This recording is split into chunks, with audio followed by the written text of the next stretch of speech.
guy named Judas Iscariot, is going to betray him. He knows that the nation, although it will initially celebrate his coming to Jerusalem, will eventually cry, "Crucify him." He's trying to get this message across to his disciples. This is his second explicit explanation about what is about to happen. And the disciples just don't want to hear it.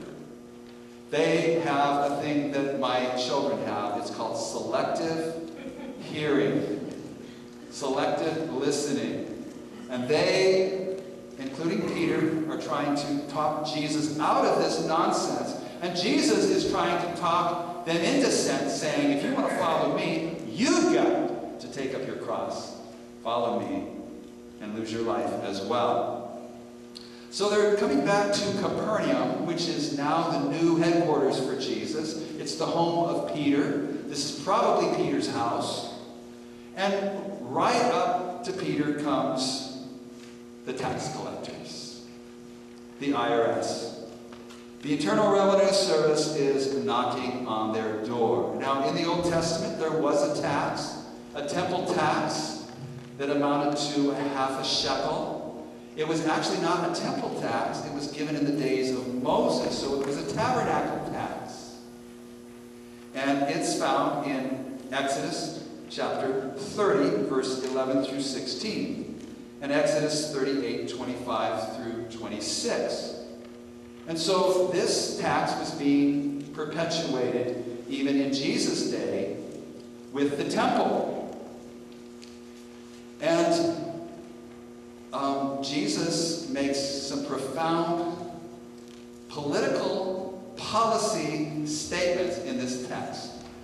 And I hope you can go with me and discover that Jesus is passionate about public policy. And Jesus is passionate about what your politics are and how you act in society. And his whole goal is that we might win them. To not create a scandal. That's the actual Greek word. To avoid a scandal, we're going to go ahead and do what they say. Now, this is Jesus' attitude towards government. The powers that be, Paul tells us in Romans 13, are ordained of God. And so our job is to obey them. In another place, later on in this book of Matthew, Jesus will explain to his disciples that even though the leaders, the Sanhedrin, which was made up of both liberals and conservatives, even though they may not agree with them, or that they were to obey them, to do as they say, but not as they do. How many of you have told your kids that? Okay? You know, you may not like the judge that's presiding over your case, but it will go well for you if you say, yes, Your Honor, no, Your Honor. You don't want to be in contempt of court, even though you don't like the judge. If you're in the military, and you despise your DI, or you despise your commanding officer, you say, sir, yes, sir. No, sir. Or whatever they say. Because you want it to go well with you, right? And that's the attitude that God wants us to have to human government. Well, let's look at what happens here. So Peter meets these guys out front, and they are collecting the temple tax. Now, the temple's already been built. It's already been paid for. It's kind of like the Golden... How many of you were around when they opened the Golden Gate Bridge? The promise was... Wow. Okay. The promise was that as soon as the bridge was paid for, the tolls would drop off. Well, has that happened? No, I mean, they've got this board of supervisors. I mean, they're paying for the Golden Gate Transit out of this money. They're paying hefty salaries. And they're making a lot of money. It's the reason they call it the Golden Gate Bridge. Because you've got to have gold in your pockets to cross.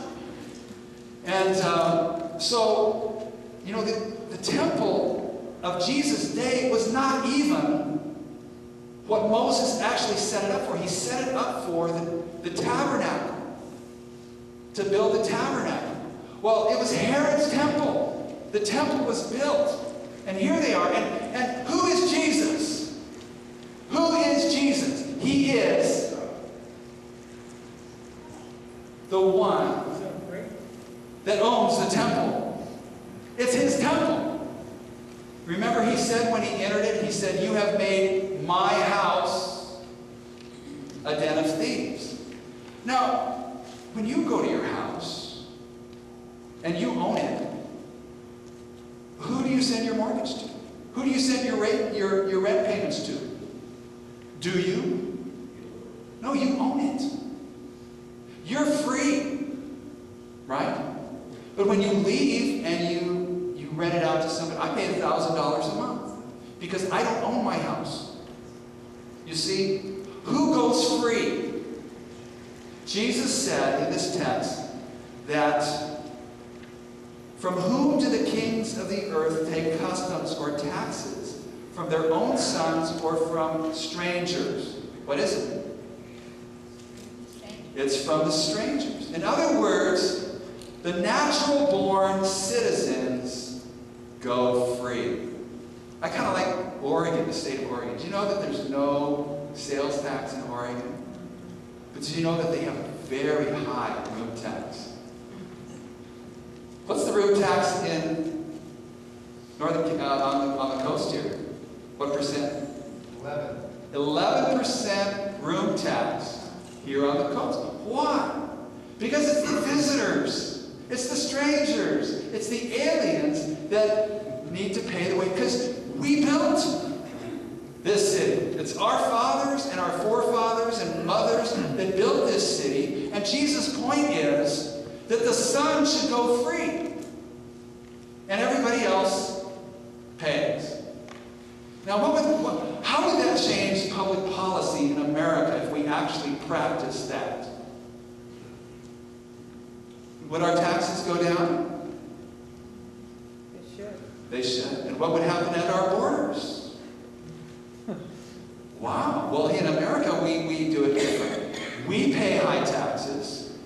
The aliens and the strangers get paid under the table, and they get welfare.